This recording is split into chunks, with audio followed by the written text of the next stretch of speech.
అయోధ్య రామాలయం ప్రారంభం కోసం దేశం మొత్తం ఎదురుచూస్తోంది. అయోధ్య అక్షింతలు ఇప్పటికే తెలంగాణకు చేరుకున్నాయి.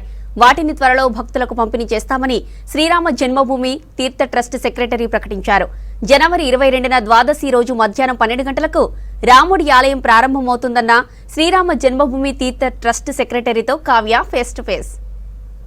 పుట్టిన కాడనే రాముడికి గుడి కట్టాలని వందల సంవత్సరాల నుంచి ఒక పోరాటం.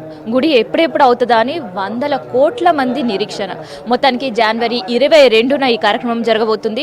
సో ఇవంతా చెప్పేసరికి మీకు అర్థమై ఉంటుంది అది ఎక్కడం, అదే అయోధ్య రామ మందిరం. సో అయోధ్య రామ మందిరం ఎప్పుడు ప్రారంభం కాబోతుంది, ప్రతిష్ట కార్యక్రమాలు అండ్ అక్కడ పూజించిన అక్షంతలు తెలంగాణ జిల్లాలకైతే ఇప్పటి వరకు చేరుకున్నాయి.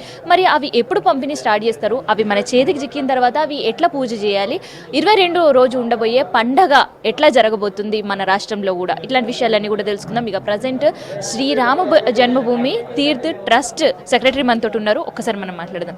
సో రామ మందిరం అనే పేరు విన్నప్పటికెళ్ళి చాలా మందికి ఎప్పుడెప్పుడు ప్రారంభమవుతుందా, ఎప్పుడు ప్రతిష్ట కార్యక్రమం జరుగుతుందా అని వందల వేల కాదు కోట్ల కళ్ళు ఎదురు చూస్తున్నాయి.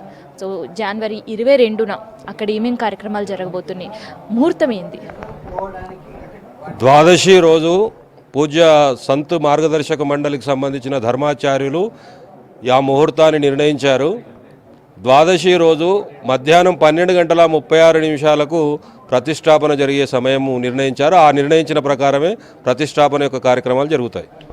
రాముడు గుడితో పాటు అక్కడి అక్షంతలు ఇక్కడ చేర్చారు. సో అక్షంతలకు సంబంధించి తెలంగాణలో ప్రత్యేకంగా ఎన్ని గ్రామాలకు, ఎన్ని కుటుంబాలకు అందజేయడానికి ప్రణాళిక సిద్ధం చేసుకున్నారు మీరు? అయోధ్య నుండి వచ్చినటువంటి అక్షంతలు జిల్లాలు, ప్రాంతాలు, నగరాలు, గ్రామాలు, బస్తీల వరకు ఈ అక్షంతలు వెళ్ళాయి. పెద్ద ఎత్తున భవ్యమైనటువంటి శోభాయాత్రలతో ఈ యొక్క అక్షంతలను భక్తులందరూ కూడా తీసుకొని వెళ్ళడం జరిగింది. అవన్నీ కూడా గ్రామ బస్తీ వారీగా వెళ్ళి దేవాలయాల్లో పూజలు అందుకుంటున్నాయి ఇప్పటికే. సో ఎప్పటి నుంచి మరి ఆ అక్షంతల పంపిణీ కార్యక్రమం షురూ చేస్తారు? అండ్ దాంతోపాటు అక్షంతలు కుటుంబాలకి ఇండ్లకి చేరిన తర్వాత వాటిని ఎట్లా పూజించాలి, ఏం చేయాలి? జనవరి 1 నుండి 15 వరకు ఈ అక్షంతల యొక్క వితరణ కార్యక్రమం ఉంటుంది. అంటే విశాలంగా ఇంత పెద్ద ఏరియాలో చెయ్యాలి కాబట్టి అన్ని రోజుల సమయం తీసుకున్నారు. కానీ ప్రతి బస్తీ, గ్రామము 2-3 రోజులలో చేస్తారు.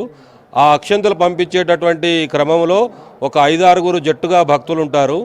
వాళ్ళు కూడా ఒక మంగళకరమైనటువంటి వేషంలో పాదాచార్యులుగా లేకుండా, అంటే పాదరక్షలు లేకుండా వెళుతారు. ఆ వెళ్ళినటువంటి వాళ్ళు అక్షంతలు ప్రతి ఇంటికి కూడా ఒక మృగముద్రతో, ఈ యొక్క 3 వేళ్ల ముద్రతో కొన్ని అక్షంతలే ఇస్తారు. ఆ ఇచ్చినటువంటి అక్షంతలతో పాటు రామ మందిరం యొక్క ఫోటో, ఆ రామ మందిరానికి దర్శించుకోవచ్చు అనే ఒక నివేదన పత్రాన్ని, ఈ మూడింటిని కూడా ప్రతి ఇంటికి ఈ జనవరి 1 నుండి 15వ తేదీ లోపల ప్రతి ఇంటికి అందిస్తారు. సో జనవరి 22న ముహూర్తం ఉంది అక్కడ. సో మీరు ఇచ్చిన అక్షంతలు, ప్రతి హిందూ గడపకు చేరిన అక్షంతలు పూజ ఎప్పుడు చేసుకోవాలి, ఎట్లా చేసుకోవాలి?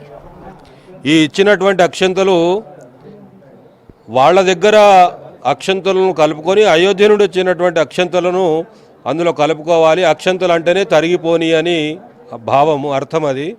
కాబట్టి వాళ్ళ యొక్క మా పూజా మందిరంలో అక్షంతలను ముడుపు కట్టుకొని ఉంచి ప్రతిష్టాపన రోజునాడు వాళ్ళ ఇంటిల్లిపాది అందరూ కూడా దేవాలయంలో కలిసినప్పుడు ఆ రోజునాడు ప్రతి వాళ్ళ ఇంటిపైన వాళ్ళ యొక్క శిరస్సు పైన అక్షంతలను వేసుకుంటారు.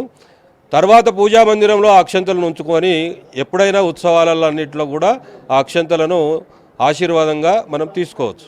సో రామ మందిరంలో జరిగే ఉత్సవం అంటే కేవలం అయోధ్యకు మాత్రమే కాదు, ఇక్కడ హైదరాబాద్ కావచ్చు, తెలంగాణలో కూడా అది ఘనంగా జరుపుకుంటారు. సో ఉత్సవం ఎట్లా నిర్వహిస్తున్నారు, ఎట్లా నిర్వహించుకోవాలి అని చెప్పేసి పిలుపునిస్తున్నారు హిందువులకి. మరి మన తెలంగాణ ప్రాంతంలో 12,000 పైన గ్రామాలకు అక్షంతలు చేరాయి. 6 లక్షల కుటుంబాలకు ఈ అక్షంతలు అందించే కార్యక్రమం చేపట్టబోతున్నాం.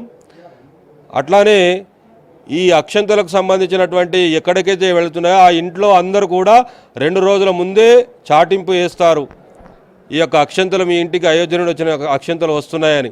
కాబట్టి అందరూ కూడా ఇళ్లలో మరి కళ్యాపు జల్లి ముగ్గులు వేసుకొని అలంకరించుకొని మరి అక్షంతలను తీసుకోవడానికి వాళ్ళందరూ కూడా రెడీగా ఉండి తీసుకుంటారు. ఈ కార్యక్రమము ఈ విధంగా జరుగుతుంది.